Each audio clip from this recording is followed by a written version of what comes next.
The power of breath. How full, deep breathing transforms your mental, physical, and nervous system health. Welcome. My name is Julie Jones, and today we're exploring something incredibly simple, incredibly powerful, and often overlooked: the breath. Most people think of breathing as automatic, something the body just does. And that's true. But the way we breathe shapes our nervous system, our energy, and our mood, and even how safe we feel in our own bodies. And this session isn't about forcing the breath or performing it. It's about understanding how breathing works, how it affects us, and how small, gentle shifts can make a meaningful difference to our overall well-being. And I'm going to be guiding you in this course to make a new relationship with your breath. Because your breath isn't a task, it is a relationship. It's a relationship that won't improve through trying to force. It will improve when we soften and when we pay attention. And in our sessions together, I'm going to be really reminding you that there is no right way to breathe. Your body already knows how to keep you alive. And what we're doing is just bringing a little more kindness and curiosity to something that you're already doing, and already doing it to the best of your ability. So we will always ensure that we are starting where you are at, because that is the perfect place to start. Most people assume they're breathing normally, but the truth is that the majority of adults are breathing in a way that keeps the body in a low-grade state of alert. We take around 17 to 23,000 breaths a day, and for many people those breaths are shallow, fast, and high up in the chest. Chest breathing is something the body does when it thinks it needs to be ready to react, ready to defend, ready to push through. It activates the sympathetic nervous system, the fight or flight response, and over time this increases tension, drains energy, and disrupts our sleep. Diaphragmatic breathing is different.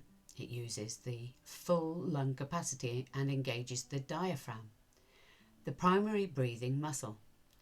When the breath drops lower in the belly and ribs, the nervous system receives a very different message, a message of safety. And here's the empowering part. Breathing is the only bodily function that is both unconscious and conscious. Your body breathes for you automatically, and you can also take control of it at any moment. And that means you have a direct way to influence your nervous system, your mood, and your energy, and your sense of safety, simply by changing how you breathe. Shallow breathing is strongly linked to anxiety, poor sleep, and reduced energy. But the good news is that these patterns can be changed.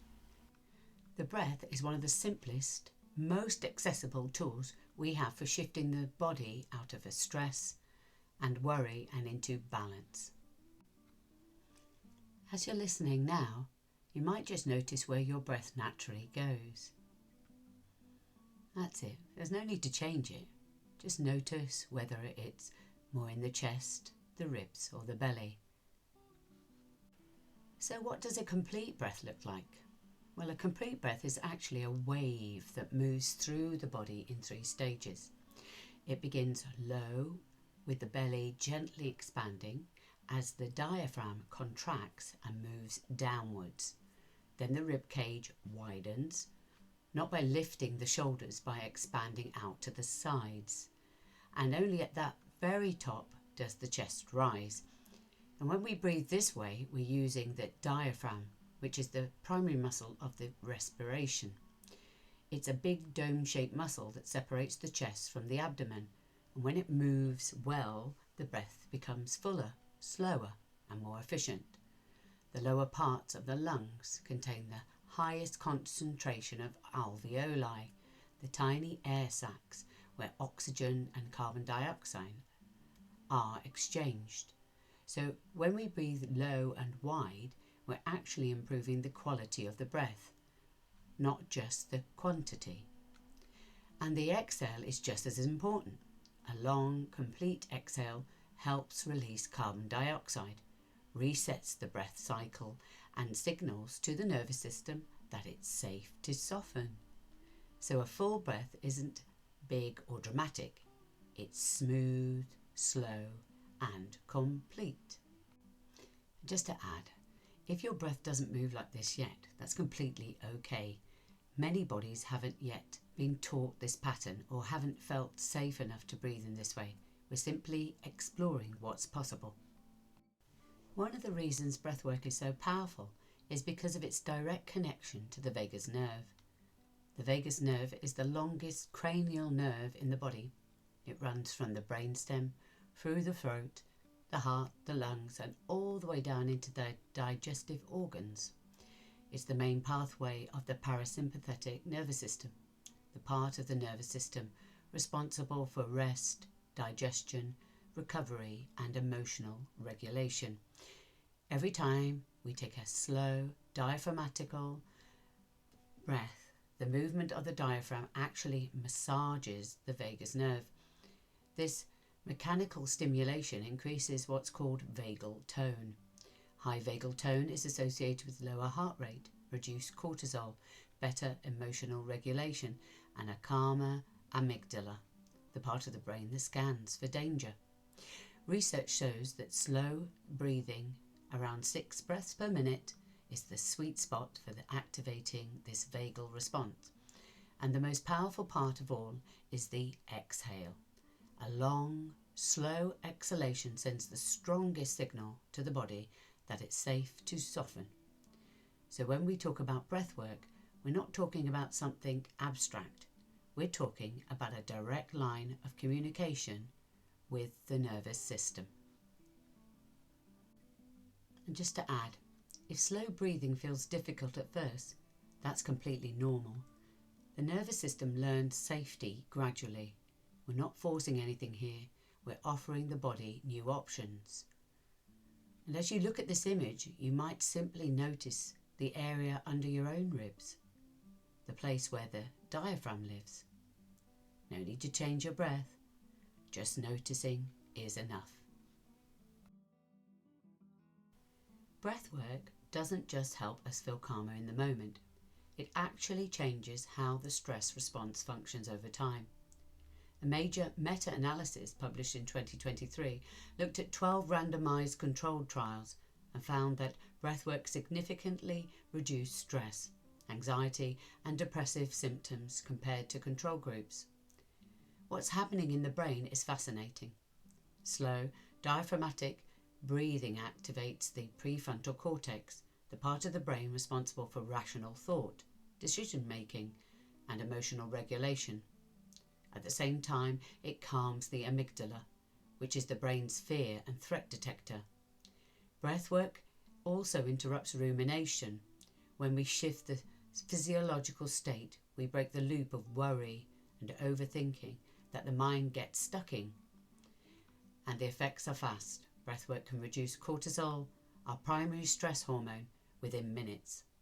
One of the most powerful elements is the exhale. A slow, extended exhalation sends a strong signal through the vagus nerve that the body is safe enough to soften. So breathwork isn't just a relaxation technique. It's a way of retraining the nervous system to respond differently to stress. Just a reminder, if your stress response feels overactive, that's not a personal failing. It's often a sign that your body has been working hard for a long time. Breathwork gives the nervous system a gentle way to relearn safety. The breath is a relationship, remember, and relationships change through consistent, gentle attention. The autonomic nervous system has 2 primary modes. The first is the sympathetic state, the fight or flight response, and it's designed to protect us in moments of danger. but in modern life it's activated far more often than our bodies were built for. Many people live in a kind of chronic low-grade sympathetic dominance. It drains energy, tightens the breath, and disrupts the sleep.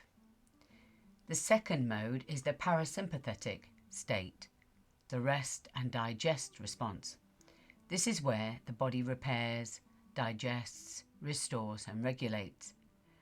Breathwork is the bridge between these two states, and the most powerful part of that bridge is the exhale. A slow exhalation or slow breath out, especially when it's longer than the inhale, is the fastest way to shift the body into parasympathetic activation. It sends a direct signal through the vagus nerve that the body is safe enough to soften.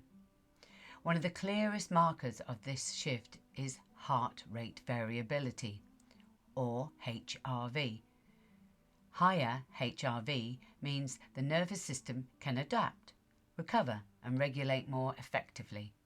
Breathwork consistently increases HRV, which is why it's considered one of the most reliable indicators of nervous system health. So when we talk about breathwork, we're not just talking about relaxation. We're talking about learning how to use the breath as the master switch, the switch that helps the body move out of stress and back into balance. So before we talk about breathwork and its links to trauma, it's important to understand what trauma actually is. Trauma isn't defined by the size of the event, it's defined by the impact it has on the individual. For some people, trauma comes from big, overwhelming experiences, like a serious accident, a sudden loss, or a frightening medical event.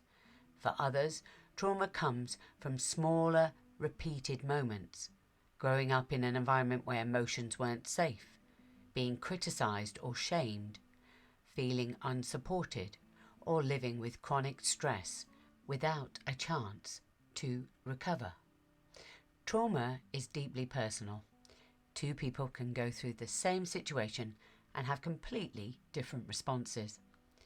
What all forms of trauma have in common is that they leave an imprint on the body. They show up in the nervous system, in patterns of muscular tension, in restricted breathing, and in survival states that get stuck in the on button long after the moment has passed. Restricted breathing is both a symptom and a perpetrator of unresolved trauma. When the breath becomes shallow or tight, the body stays in a state of vigilance. Breathwork helps by giving the body a safe way to complete stress responses that were interrupted. As the breath deepens and the diaphragm begins to move again, the nervous system can start to release the protective patterns it's been holding. This creates a body-based pathway for emotional processing, one that doesn't require reliving the traumatic memory or going back into the story. Breathwork allows the body to begin digesting what's been held, gently and at its own pace. And when we pair the breath with mindful attention and emotional awareness, the process becomes even more powerful. So breathwork isn't about forcing release. It's about offering the body a safe, supported way to soften what it has been carrying. An emotional release doesn't have to be dramatic. Sometimes it's a sigh, a softening, or a sense of space. The body heals in small, manageable steps. And I can definitely relate this to my own yoga practice and that of the students that I have in my yoga practices. The scientific research on breathwork has grown rapidly over the last decade, and the findings are remarkably consistent. Studies published in major journals show that conscious breathing practices create real, measurable changes in the brain, the nervous system, and psychological well-being. Research in scientific reports which is part of the Nature publishing group, found that breathwork significantly reduces stress, anxiety and depressive symptoms compared to control groups. Studies indexed by the National Institutes of Health show that daily deep breathing lowers resting blood pressure and reduces cortisol, our primary stress hormone. Research in Frontiers in Human Neuroscience confirms that slow breathing at around 6 breaths per minute is the sweet spot for activating the vagal response. And clinical guidance from Johns Hopkins Medicine highlights that diaphragmatic breathing directly stimulates the vagus nerve and supports parasympathetic activation. So the benefits of breathwork aren't just anecdotal, they're backed by a growing body of high-quality scientific evidence. And just to say, you don't need to understand the science for breathwork to help you. Your body responds to the breath, whether or not you know the research behind it. And in a world full of complex health interventions, the breath stands apart. It's free, it's always with you, and it's one of the most direct ways to regulate your nervous system. A simple morning practice of diaphragmatic breathing can set the tone for the whole day. Midday box breathing is a powerful way to reset during stress or transitions. And in the evening, techniques like the 4-7-8 breathing help the body shift into deep states of rest. One of the most meaningful things you can do is share these practices with someone you care about. Breathwork is a gift, and it's one that grows when it's shared. Your breath is always with you, and every breath is an opportunity to come home to yourself. And as we close, you might notice the feeling of your next inhale and the softening of your next exhale. And that's your body reminding you that regulation, peace and calm is always available. Thank you so much for being here today and for giving your breath and your body this time and attention. And if you'd like to continue the conversation or need support integrating these practices, then I'm here. Bye for now.